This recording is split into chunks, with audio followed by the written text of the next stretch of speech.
di dalam nama Tuhan Yesus.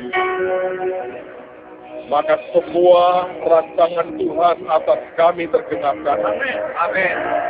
Hari ini kami dikumpulkan untuk terima kemenangan yang dari Tuhan.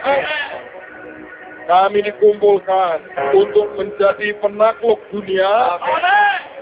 Apapun yang Tuhan rencanakan dan janjikan, semuanya jadi dalam nama Tuhan. Terima kasih Tuhan, siapkan pasukanmu untuk terima yang terbaik dari Tuhan. Ini tahun sungguh-sungguh milik Yesus Kristus Tuhan. Ini akan jadi tahun yang ajaib, tahun penggenapan, tahun yang dahsyat atas kehidupan kita semua. Di dalam nama Yesus, berbicara dan sampaikan pesanmu. Yang percaya berkata, silakan duduk dalam hadirat Tuhan. Saudara sekalian, ada dua bagian firman yang Tuhan taruh di hati saya. Yang pertama saya akan bagikan pada malam hari ini. Yang kedua saya akan bagikan besok dalam kebaktian hari Minggu. Tadi pagi ketika saya berdoa, saya bertanya, Tuhan, apa tujuanmu perintahkan kita kumpul hari ini untuk buat doa peperangan? Dan saya bisa merasakan kasihnya dan senyumnya. Dan Tuhan berkata, nak, jangan salah mengerti. Malam hari ini, aku kumpulkan kalian untuk terima kemenangan dan jarahan yang luar biasa. Dan Tuhan berkata seringkali orang berpikir, kalau orang itu dibawa Tuhan dalam sebuah peperangan rohani, maka artinya dia sedang bermasalah. Tapi saya ingin menekankan hari ini, bukan itu yang Tuhan maksudkan. Karena hari ini Tuhan berkata, justru inilah saatnya di mana Tuhan akan melimpahi kita dengan hal yang jauh lebih besar dari apa yang selama ini Anda dapatkan dari Dia. Dan sekarang mari kita lihat firman Tuhan dalam 2 Tawarikh pasal yang ke-14. Perhatikan mulai ayat yang kedua sampai dengan ayat yang ke-15. 2 Tawarikh pasal 14.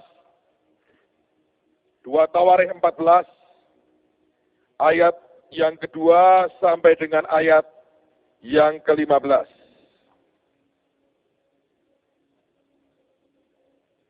Asa melakukan apa yang baik dan benar di mata Tuhan Allahnya. Ia menjauhkan mezbah-mezbah asing dan bukit-bukit pengorbanan, memecahkan tugu-tugu berhala, dan menghancurkan tiang-tiang berhala. Ia memerintahkan orang Yehuda supaya mereka mencari Tuhan, Allah nenek moyang mereka, dan mematuhi hukum dan perintah.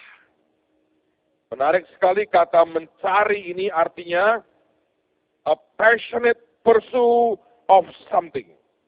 Itu sebuah pengejaran yang penuh dengan passion, penuh dengan gairah akan sesuatu. Kalau orang mencari Tuhan artinya dia mengingini Tuhan dengan passion, dengan gelora, dengan gairah yang besar. Dia ingini Tuhan dalam hidupnya. Dan itu diperintahkan oleh Raja. Ayat yang kelima, ia menjauhkan bukit-bukit pengorbanan dan pedupaan-pedupaan dari segala kota di Yehuda. Karena kita berkata, dan kerajaan pun aman di bawah pemerintahannya. Karena negeri itu aman dan tidak ada yang memeranginya di tahun-tahun itu. Lihat, perhatikan. Ia dapat membangun kota-kota benteng di Yehuda. Tuhan telah mengaruniakan keamanan kepadanya. Di saat kita aman, tidak ada pergolakan, tidak ada musuh, bangun sesuatu yang akan membuat kita bisa bertahan dan memukul balik musuh.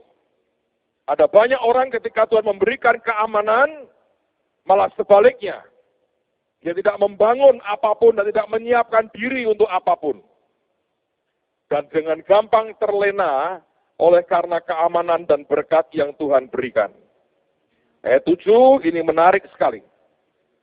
Katanya kepada orang Yehuda, marilah kita memperkuat kota-kota ini dan mengelilinginya dengan tembok beserta menara-menaranya, pintu-pintunya, dan palang-palangnya. Negeri ini masih dalam tangan kita, karena kita mencari Tuhan Allah kita, dan Ia mencari kita, serta mengaruniakan keamanan kepada kita di segala penjuru. Saudara, ini sebuah pernyataan orang yang tahu diri dan orang yang sangat rendah hati. Raja mengatakan, negeri ini masih dalam tangan kita.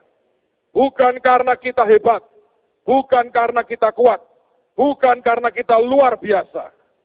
Rahasianya adalah karena kita mencari Tuhan Allah kita. Kita mengejar Tuhan dengan penuh passion, dengan penuh gelora. Karena kita mengejar Tuhan, karena kita mencari Tuhan, maka negeri ini masih ada di dalam tangan kita. Saudara, tahukah Anda di dunia ini tidak ada yang kekal. Semuanya gampang hilang. Semuanya gampang lenyap. Semuanya gampang musnah. Yang bisa membuat semua yang Dia berikan kepada kita tetap utuh dalam tangan kita, Alkitab mengatakan, kalau kita mengejar Tuhan dengan penuh gelora, dengan penuh passion, kita cari Tuhan, kita ingini Tuhan di dalam kehidupan kita. Dan bukan hanya itu, kepada orang yang mencari Dia, maka Tuhan juga mencari kita. Kepada orang yang mengejar Tuhan, maka Tuhan juga mengejar kita. Kalau kita mengejar Tuhan, biasanya kita membutuhkan sesuatu. Kalau Tuhan mengejar kita, maka biasanya Dia mengejar untuk memberkati kehidupan kita. Dan raja ini, dia tahu diri, semua bukan karena kehebatannya, semua semata-mata karena hati mereka tertuju ke Tuhan, dan hati Tuhan tertuju kepada kita. Saya berharap semua kita adalah orang-orang yang juga tahu diri. Tidak ada apapun yang kita miliki hari ini karena kehebatan kita, karena kerja keras kita, karena kekuatan manusia kita. Semua karena Tuhan. Dan karena itu, selama kita mencari Tuhan, dan Tuhan akan mencari kita, mengejar kita, semuanya akan luar biasa. Teruskan lagi. Maka, perhatikan, ini bagus sekali. Mereka melaksanakan pembangunan itu dengan apa? Berhasil. Di ayat lain dikatakan, so they built and prosper. Maka mereka membangun dan mereka berkelimpahan. Raja ini, raja yang tahu bagaimana bertindak di saat aman. Di saat kehidupan kita normal dan semuanya baik. Yang pertama, dia membangun akan benteng dan kota-kota pertahanan. Dia tidak mau sewaktu-waktu ada serangan dan dia tidak siap. Dia bukan orang yang lengah dengan semua berkat dan keamanan yang Tuhan berikan dalam hidupnya. Tapi yang kedua, sikap hatinya luar biasa. Dia orang yang tahu diri. Dia mengerti semuanya asalnya dari Tuhan.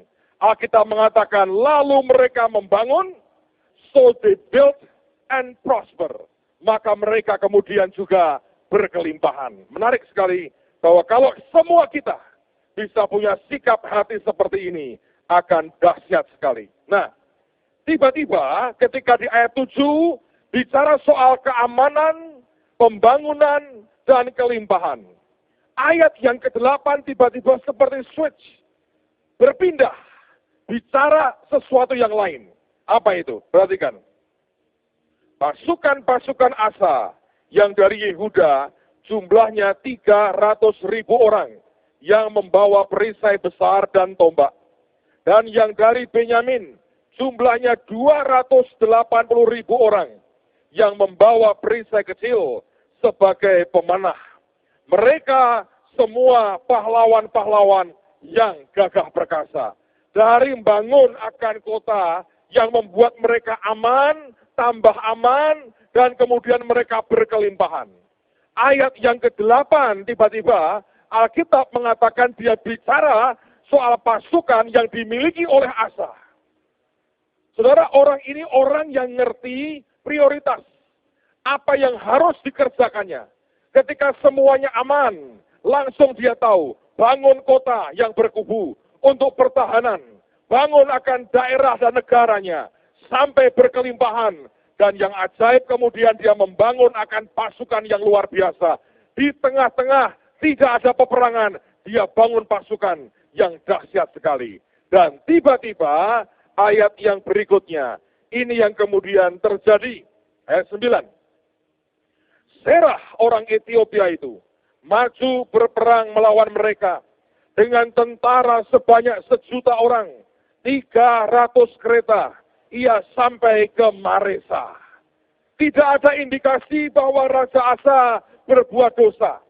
Tidak ada indikasi bahwa Raja Asa melakukan kejahatan di hadapan Tuhan maupun manusia. Tapi tiba-tiba serangan datang. Maka saya berkata, Tuhan, mengapa raja ini diserang? Tidak ada Alkitab atau ayat yang mengatakan dia berdosa di hadapanmu atau dia jahat dengan rakyatnya. Mengapa mendadak pada hari itu tiba-tiba dia diserang?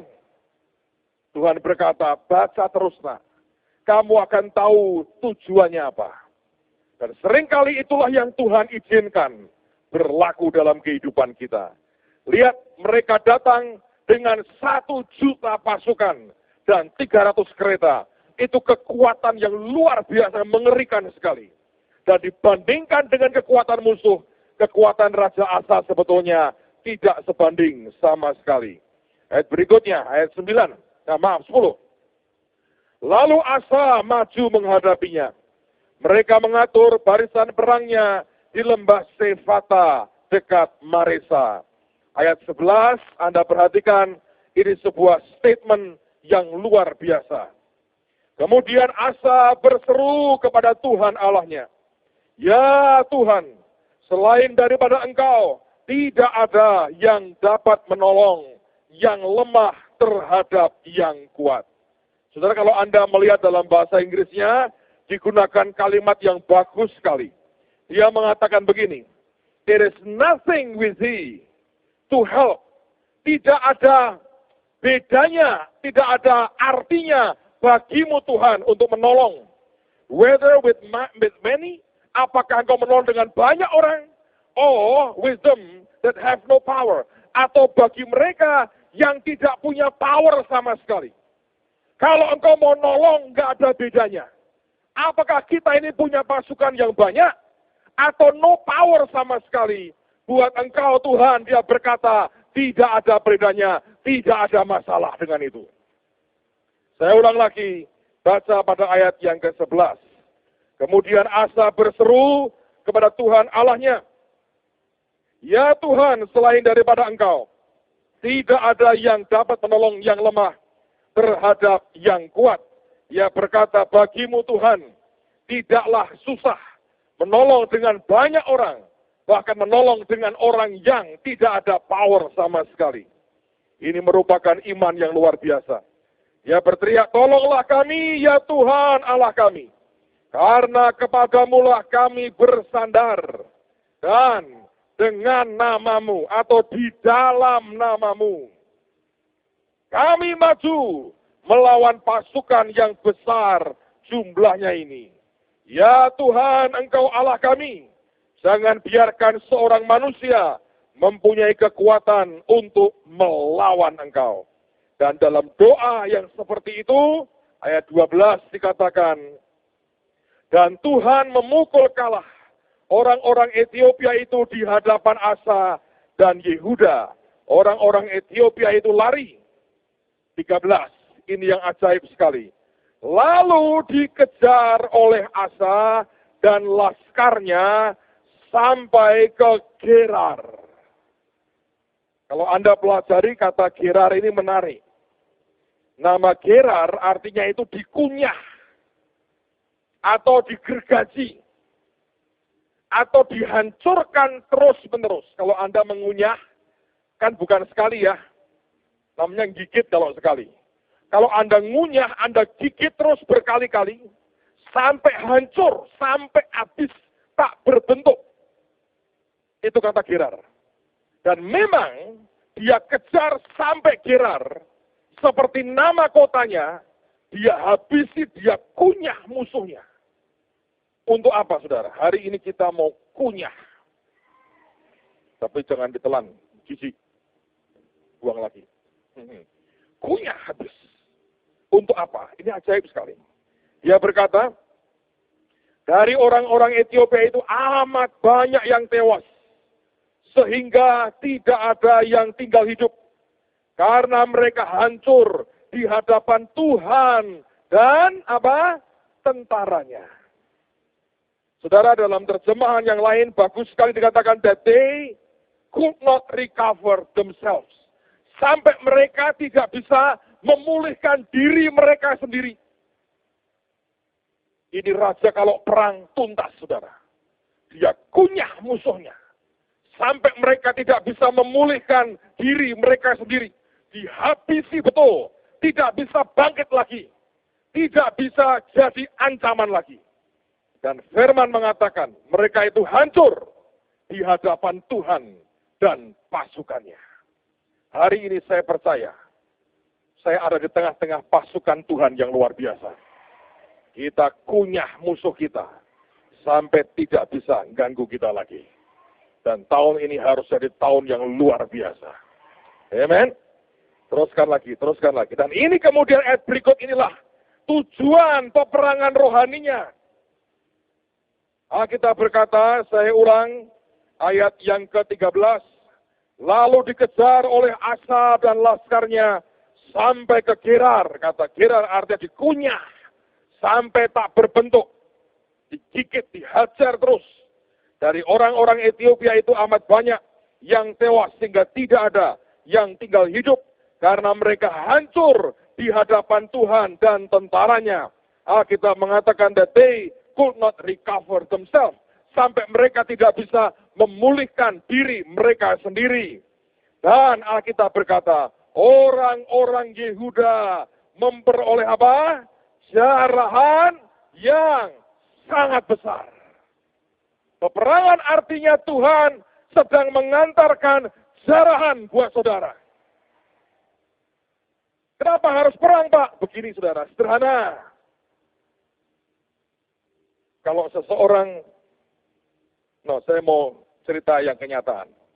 Anda pernah dengar ceritanya Pak Yusak?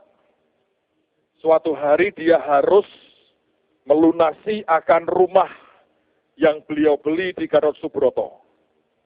Dan hari itu merupakan hari pelunasan yang kalau tidak dibayar setelah mereka nempati mungkin 3 bulan kalau nggak salah, mereka harus pindah. Dan tiba-tiba Tuhan berkata begini. Ketika dia berdoa, Tuhan hari ini aku harus melunasi rumah, nggak ada duit. Tuhan malah berkata, ada ayam bertelur emas. Lalu kemudian dia berkata, Tuhan mengapa engkau bergurau? Ya Tuhan diam saja, wong dia tidak bergurau. Ada ayam bertelur emas. Keluar dari ruang doa, dia ngomong sama Bu Yusak. Tuhan malah bergurau, ngomongnya ada ayam bertelur emas. Baru ngomong, tiba-tiba belnya berbunyi. Ada satu orang kirim paket dari perusahaan jasa, ada paket dari Semarang. Dilihat, lihat paket. Kok baunya enak ini? Ditanya, ini apa? Ini Pak, dalam itunya, apa itu keterangannya, ayam goreng.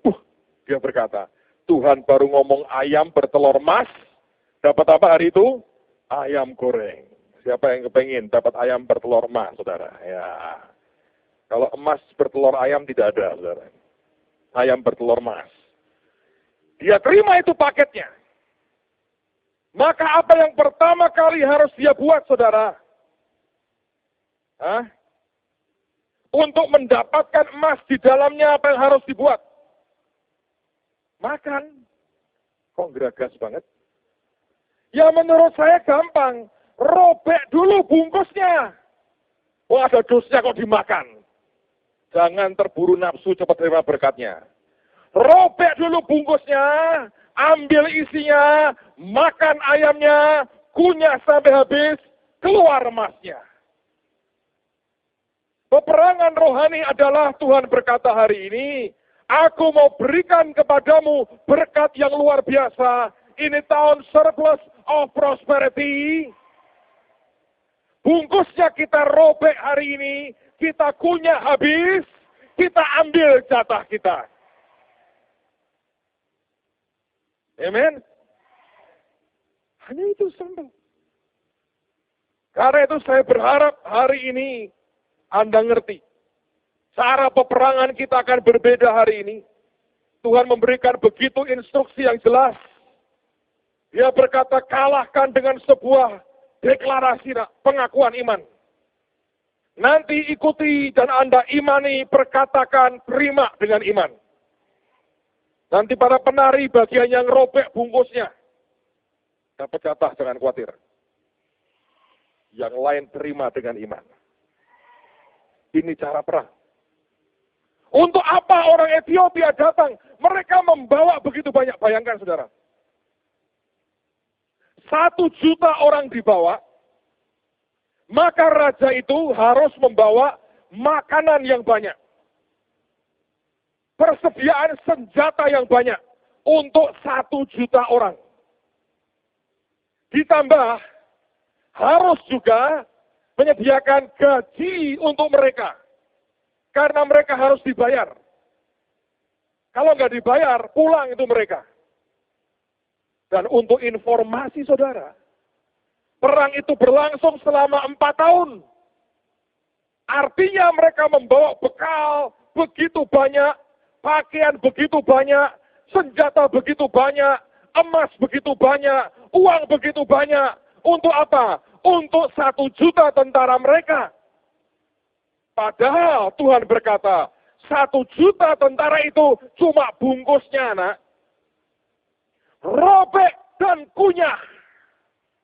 Maka semua yang mereka bawa jadi jarahan yang luar biasa. Bayangkan itu bawa ransum 1 juta orang. Itu gandum saya nggak tahu berapa juta ton dibawa. Untuk persediaan perang 4 tahun mereka supply terus dari Ethiopia. Begitu mereka kalah, maka semua supply mereka habis semua. Dijarah oleh Asa dan pasukannya. Tuhan berkata, bagus, kamu tahu cara menerima kiriman paketku.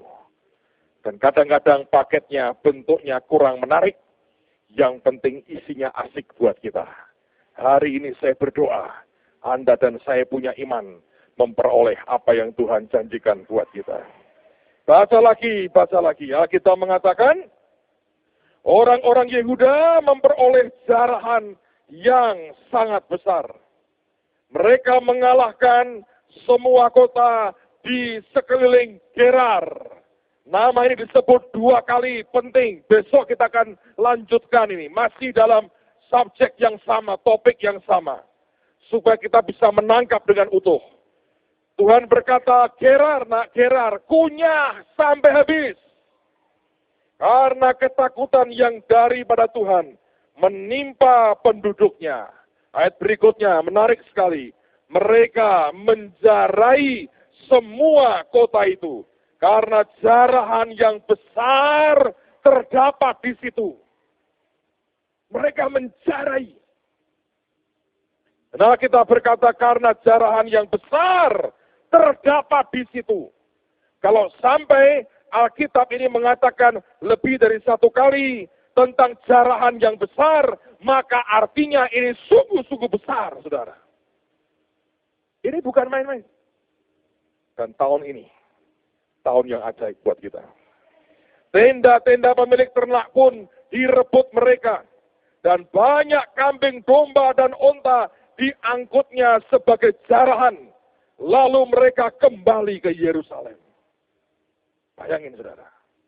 Dalam sekejap, mereka mendapatkan yang luar biasa. Saudara, bulan Februari ini, bulan ajaib lah buat kita. Gereja tanggal 21 bulan 2 tahun 12 berulang tahun yang ke-21.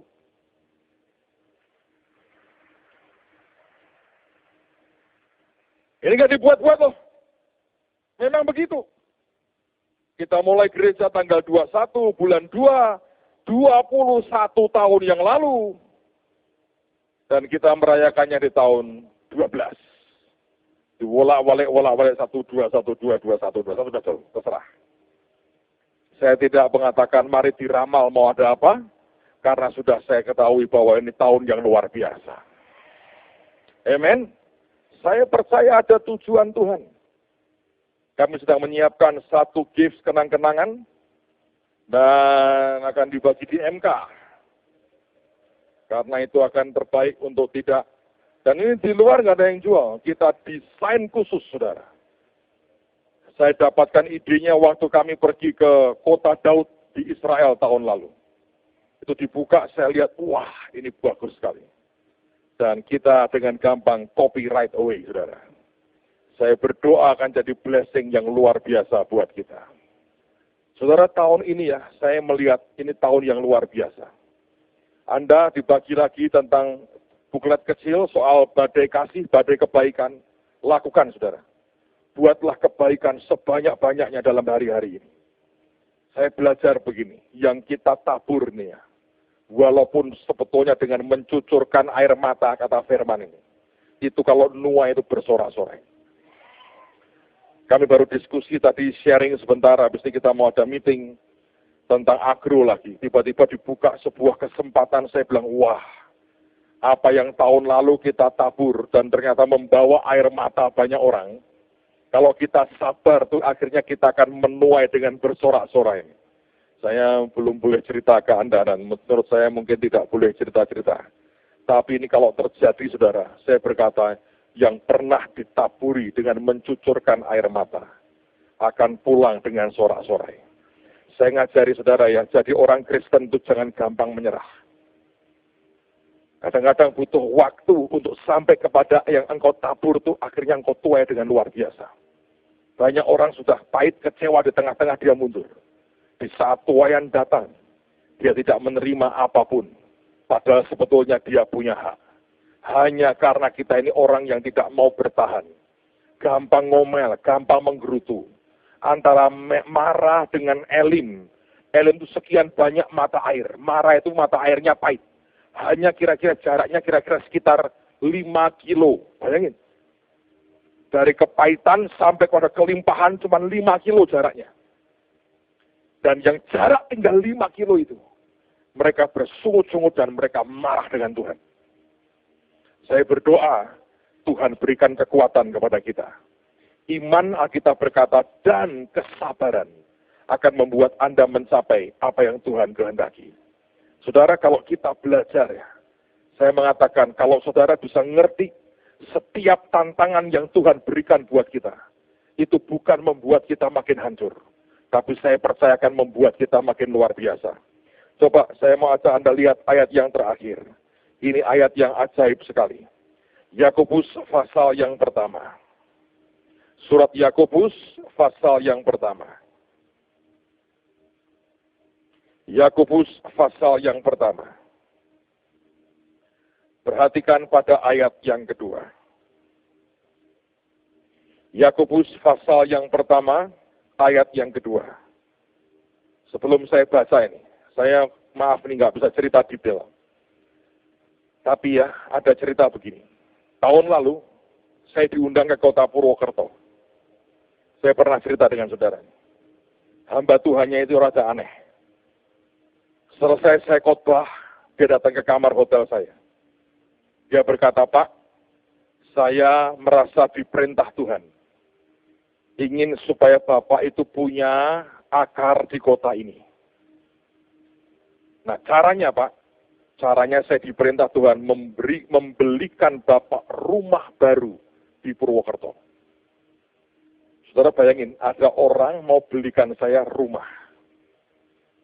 Saya nggak tanya segede apa dan di mana, saya nggak mau tanya.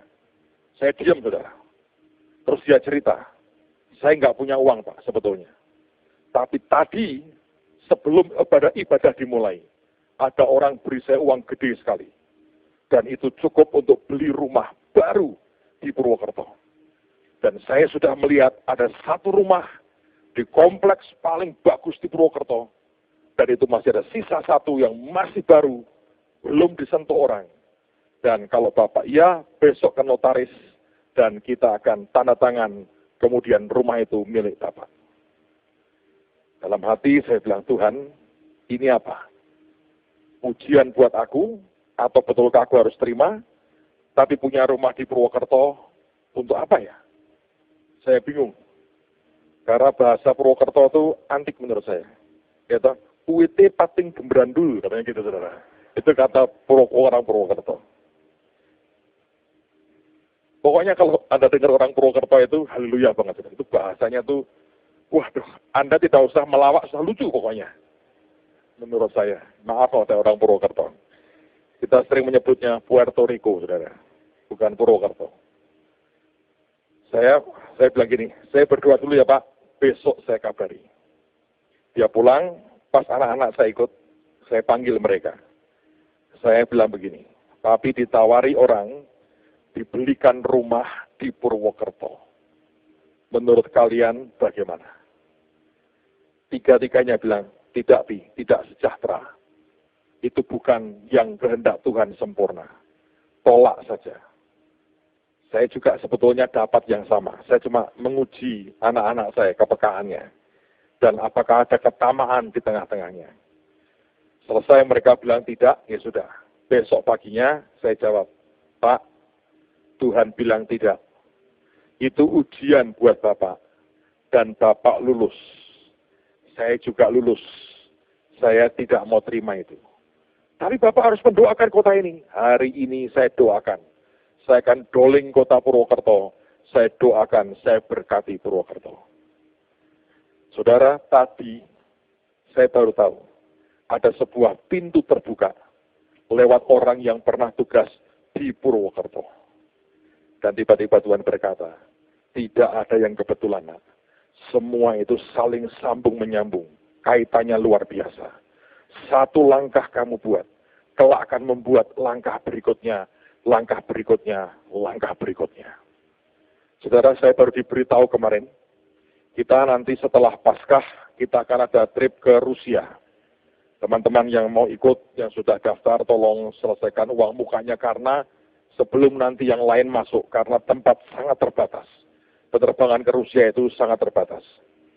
Yang saya kaget, saya belum pernah melihat respon seperti ini. Ingat tahun lalu kita ke Israel. Kalau Anda ikut dengan rombongan kita masih ingat melayani di beberapa gereja. Satu di antaranya kita khotbah di gereja di Nazaret Elit. Itu kebaktian pertama. Saya masih ingat pendetanya ngomong, buce-buce Sputnik. Saya ngerti Sputnik cuma satu, satelit tuh. Karena ada apotek Sputnik dulu saudara di Pangandaran ya. Itu bahasa Rusia. Sputnik itu adalah roket, ya, satelit. Jadi kalau ngomong itu pakai bahasa begitu. Karena banyak orang Yahudi bekas tinggal di Soviet atau Rusia. Rupanya kita melayani di situ, di Karmiel, dan kalau nggak salah di mana? Di Haifa, kalau tidak salah. Di 3 kota itu, dampaknya itu dahsyat sekali. Mereka ini cerita kepada teman-teman mereka yang di Rusia. Jadi pada waktu kami mau trip ke Rusia, Tuhan ngomong, kamu ke Rusia, nak. Kami mengontak akan stafnya Morris Sirulu. Saya bilang begini, aku mau kebaktian lagi nih, bareng dengan gereja Rusia. Karena kita mau jadi berkat buat bangsa-bangsa. Dan ketika mereka kontak, tiba-tiba yang dari Israel ini, memberitahu akan teman-teman mereka. Jadi waktu mereka diberitahu oleh stafnya Morris, mereka berkata, apakah ini tim yang sama yang ke Israel? Begitu mereka ngerti ini yang tim yang sama, heboh sekarang.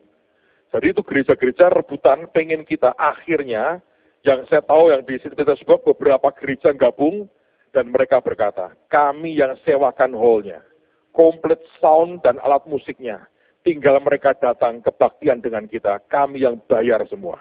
Bayangin saudara. Yang seperti ini belum pernah terjadi. Saya melihat ya, dampaknya besar sekali. Tanggal 28 nanti, Mei, saya diundang Maurice Cerullo untuk bicara di konferensi yang dia buat 1 hari di Den Haag di Belanda. Dan Tuhan berkata pada saya begini, pakai nak sebagai kesempatan, kalian ucapkan terima kasih kepada orang Belanda. Karena bagaimanapun Injil mereka yang bawa sampai ke Indonesia. Tapi yang kedua, ingatkan mereka. Injil yang mengubah bangsa ini. Jangan pernah mereka lepaskan dari hidup mereka. Dan Tuhan ngomong, berikan pesan sangat jelas. Lalu saya ngomong sama Maurice, saya berkata gini, boleh nggak saya buat pameran tentang kegerakan di Indonesia? Wah, dia senang sekali. Tapi saya punya ide lain. Ini kalau Tuhan izinkan. Saya kepingin bawa delegasi dagang. Kalau Anda punya barang bisa ekspor ke Eropa, ikut saya. Bayar sendiri. Tapi ikut saya. Dan itu di Belanda, dari April sampai September, ada pameran bunga 10 tahunan sekali. Biasanya itu banyak berbagai macam acara pameran, saudara. Saya lagi mencoba untuk kontak supaya pemerintah kita bisa bantu. Tapi kalau kita bisa ambil beberapa hari di Belanda, Anda jual apa saja. Keripik kentang lah, dan asal jangan dimakan mencret ya. Pokoknya higienis, bagus, kita bisa jual di Belanda. Saya pikir sudah waktunya ambil harta kekayaan bangsa-bangsa. Dan saya berdoa Anda akan jadi orang-orang yang menaklukkan dunia. Saya punya keyakinan. Teman-teman yang mau berangkat ke Rusia, saya berkata tiap kali ikut dengan kami, buka mata, buka telinga lebar-lebar. Lihat semua kesempatan. Karena ini yang Tuhan katakan. Yakobus pasal yang pertama. Lihat pada ayat yang kedua. Saudara-saudaraku, anggaplah sebagai suatu kebahagiaan apabila kamu jatuh ke dalam berbagai-bagai pencobaan. Dalam terjemahan yang lain, di New Living Translation dikatakan begini, Dear brothers and sisters, Yakobus mengatakan, saudara-saudariku, whenever trouble comes your way, kapanpun ada masalah menghadang jalanmu, let it be an opportunity. Biarkan itu menjadi sebuah kesempatan. Tiap masalah datang, engkau harus berkata, ini hanya paketnya. Aku robek persoalannya, aku nikmati jarahan dalamnya. Apapun yang hari ini datang, berhenti bersungut-sungut. Kita harus punya sikap hati yang benar. Dengan iman, dengan sukacita kita berkata, setiap kali kapanpun kata firman Tuhan, persoalan datang menghadang jalanmu, jangan nangis teriak-teriak. Engkau katakan, Tuhan terima kasih, paketnya sudah datang. Sebagian memang pakai dus, sebagian pakai kontainer, saudara. Sebagian memang pakai besi yang tebal. Karena isinya bukan tempe. Tempe dari berlian. Semakin berat bukanya, Anda harus berkata, ini dalamnya luar biasa. Jangan terus nyerah dan ngalah dan teriak-teriak dengan Tuhan. Dan marah dengan Tuhan. Firman berkata, kapanpun persoalan itu menghadang jalanmu, biarkan itu menjadi sebuah kesempatan. Kalau saudara bisa lihat itu, setiap kali ada problem datang, itu sebuah kesempatan. Saya pernah mendengar kesaksian menarik sekali. Ketika Steve Jobs mati, yang mendirikan, yang punya Apple, dan buat iPad, iPhone, yang membuat IP itu, saudara. Maka kompetitor paling utama mereka adalah Microsoft. Orang pertama yang memberikan ucapan bela sungkawa adalah CEO-nya Microsoft. Dan dia mengucapkan bela sungkawa sambil berkata, terima kasih buat Steve Jobs. Karena dialah maka kami Microsoft berbenah terus sampai dengan hari ini. Dan kami jadi perusahaan yang jauh lebih hebat. Karena ada kompetitor yang mencoba menyaingi kami. Dan dia berkata itu bukan musuh yang harus dihancurkan. Kita berterima kasih membuat kita mengubah dan berubah dan berubah dan lebih baik dan lebih baik.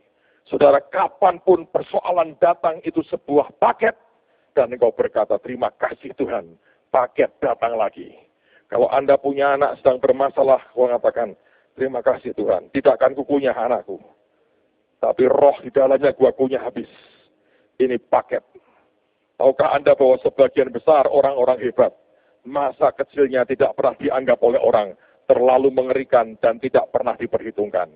Tapi selalu ada kesempatan, dan buat Tuhan, kairos di tangan dia. Kapanpun, anytime, dia bisa mengubah semuanya jadi lebih baik. Hari ini saya mau berkata, mari jangan menyerah dengan keadaan kita. Mari kita percaya, ada Tuhan yang luar biasa, sedang bergerak dengan ajaib di tengah-tengah kita.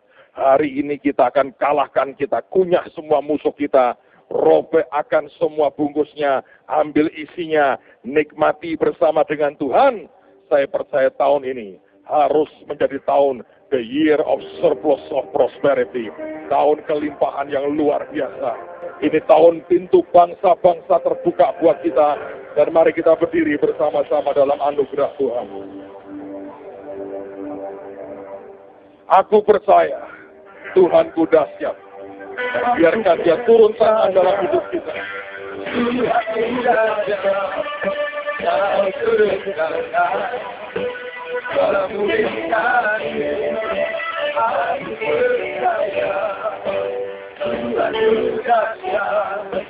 Kau turun tangan, kau berkatiku, kau percaya, Tuhan aja.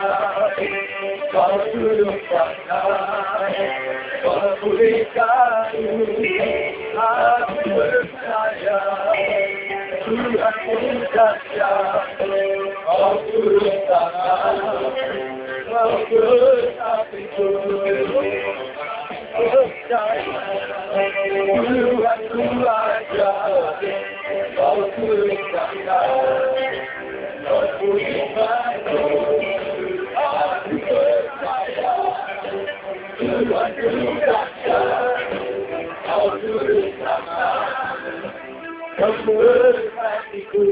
Saudara, satu hari ada seorang teman saya duduk di tengah-tengah saudara. Saat kita buat KKR anak raja, dia orang kaya, sepanjang kebaktian dia nangis terus. Dia datang dengan pesawat pribadi ke Semarang. Dia duduk di tengah-tengah jemaat anak-anak raja. Dia nangis sepanjang kebaktian. Selesai dia datangi saya, dia peluk saya. Dia berkata, Pak, mereka butuh makan. Rohani, tapi juga jasmani. Dia berkata, saya bisa rasain, Pak. Mereka butuh makan. Dan dia berkata, sudah waktunya, Pak. Gereja juga memberi makan. Tiba-tiba dia keluarkan sebuah tantangan. Gereja memberi makan secara jasmani.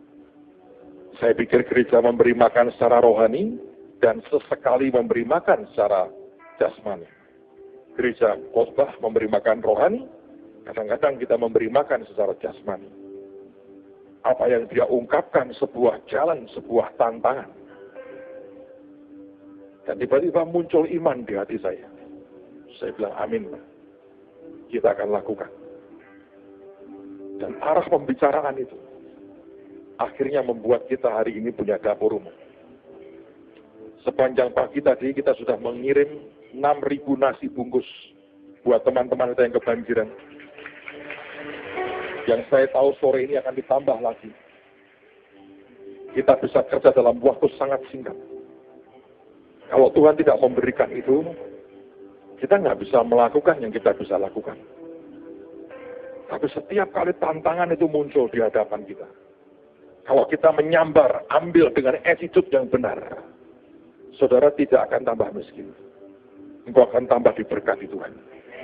Setiap persoalan dalam hidupmu, kalau engkau berkata begini, aku habis, mati aku. Dan seringkali kita menggunakan kalimat-kalimat yang diaminkan setan dengan cepat. Entah mati, entah mati, maaf, entah modar, segala macam. Berhenti, saudara. Saya ingat ketika di Muntilan, Hujan lebat mengerikan. Saya tidak tahu harus berbuat apa. Dan Tuhan berkata begini. Apakah engkau melihat ini sebagai berkat? Atau sebagai sebuah ancaman yang menghancurkan? Kalau ini sebuah ancaman buat acara kebaktian hari ini. Apapun yang menakutkanmu akan menggilas engkau. Tuhan memakai kata menggilas. Apapun yang membuat engkau sampai ketakutan, itu akan menggilas engkau. Apapun. Saudara, ada orang, Anda pernah dengar cerita, saya melihat orangnya sendiri. Beliau ini nakal, laki-laki. Dia itu sakit gigi. Minta uang dengan maminya untuk cabut gigi. Tapi karena dia lagi pacaran, uangnya dia mau pakai untuk pacaran. Nonton bioskop. Saya ingat lagunya Bing Slamet, zaman saya kecil. Lalu kemudian dia ikat giginya yang sakit itu dengan benang. Dia ikatkan pada ikatan pintu dan dia tarik. Uang untuk ke dokter gigi dipakai untuk nonton bioskop dengan pacarnya dan makan. Memang kalau cinta sudah melekat, tai kucing rasa coklat. Dia tarik sendiri. Dan itu menimbulkan luka dan merobek sesuatu di dalamnya. Akhirnya dia kawin dengan pacarnya itu. Satu hari, saudara, setelah sekian lama, saya diundang mendoakan dia. Itu zaman saya masih kuliah. Sekian puluh tahun, lebih dari 25 tahun yang lalu. Mungkin hampir 30 tahun lalu itu cerita. Dan pada waktu itu, saya melihat seseorang yang wujudnya sudah bukan manusia. Anda tahu, ini ya, muka ini lubang. Pinggir ini daging semua, kayak kawah. Lidahnya tinggal sekuku gitu. Cuma gerak-gerak. Sudah gak bisa ngomong. Baunya luar biasa. Dan akhirnya dia mati. Itu meninggal, tutup petinya langsung cepat-cepat. Karena apa? Tidak mau keluarganya lihat. Itu wajah hancur. Kena kanker. Jadi dari disentak begitu. Jadi kanker. Dan menggerogoti seluruh mulutnya. Dan separuh wajahnya. Hal kecil. Seringkali iblis itu mengintimidasi kita. Dengan omongan-omongan yang melemahkan. Itu masalah. Ada orang yang mungkin hanya punya bisul kecil di sini. Dipegangin terus tiap hari. Percayalah akan jadi masalah. Apapun yang menakutkanmu akan menggilas, saudara. Akan menggilas. Saya berdoa tidak ada orang yang ketakutan. Tapi semua kita mau berkata, aku mau percaya kepada Tuhan. Amen, saudara. Apapun. Tantangan seperti apapun. Percayalah tidak akan pernah membuat kita makin terpuruk. Kalau Anda melihat ini sebuah paket. Pak, kok menakutkan? Bungkusnya kok. Dalamnya ini luar biasa. Kalau Anda robek bungkusnya seperti yang kita buat hari ini. Ambil dalamnya. Hidupmu akan berubah. Mari yang katakan bersama-sama. Anda berdoa, siapkan kami Tuhan. Terima tubuh dan darahmu pada malam hari ini. Sebelum kami memulai merobek akan bungkusnya dan ambil akan isinya, kami tahu Tuhan melengkapi kami dengan yang terbaik.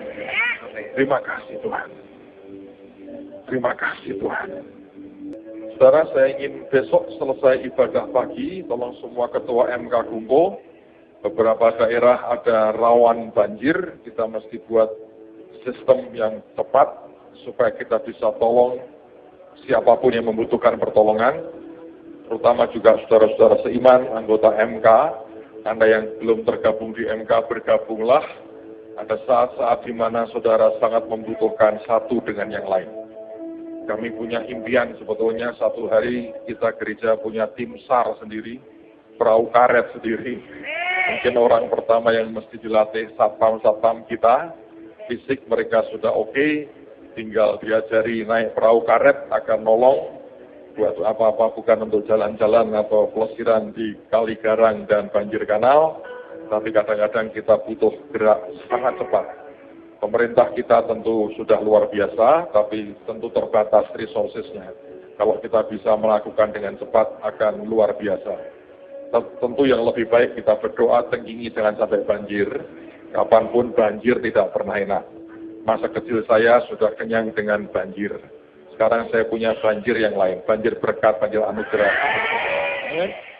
Saya berdoa juga begitulah.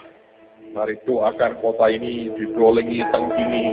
Tapi seandainya satu dua hal kemudian di daerah-daerah sekitar kita, mungkin di pinggir-pinggir Semarang, mengalami seperti itu dan kita perlu membantu mereka, saya pikir akan sangat baik. Saudara, mari kita siapkan hati kita. Kita akan terima tubuh dan darah Tuhan. Dan besok saya akan lanjutkan dengan kebenaran firman lebih jauh. Tapi hari ini kita mau ambil yang Tuhan sediakan.